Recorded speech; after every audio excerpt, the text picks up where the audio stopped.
जय Maharashtra Marathi live मध्ये आपलं सर्वांचं स्वागत आहे। बघूया यवतमाळ जिल्ह्यातील ताजा घडामोडी।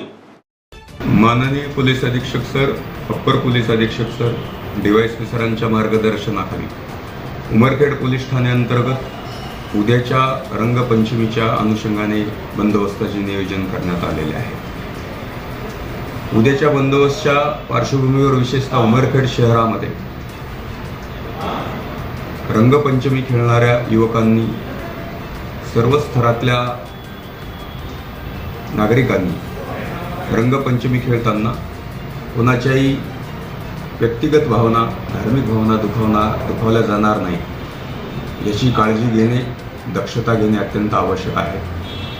युवकांनी विशेषतः होळी खेळताना, रंग खेळताना पर्टिक्युलरली कोणाच्या घरासमोर किंवा प्रार्थना स्थळ असेल, मंदिराच्या ठिकाणी कुठलाही खोडसाळपणा किंवा चुकीची कृती होणार नाही याची काळजी घेणे गरजेचे आहे।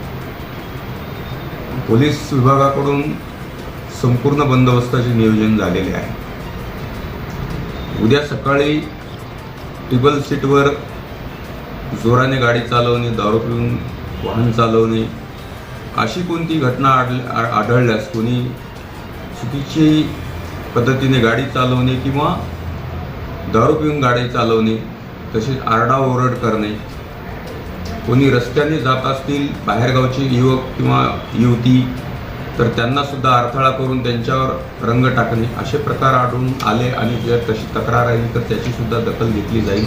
विशेष करून दारू पिऊन आणि टेबल सीट जाणाऱ्या युवक असेल, कोणीही व्यक्ती असो, त्यांच्यावर नक्कीच कारवाई केली जाईल याची नोंद घ्यावी। याशिवाय आगामी पुढच्या 1 महिन्याच्या काळामध्ये 8वी 9वीच्या परीक्षा होणार आहे, तर त्या दरम्यान सुद्धा शाळेच्या ठिकाणी तसेच क्लासेसच्या ठिकाणी पोलिसांची पेट्रोलिंग राहणार आहे।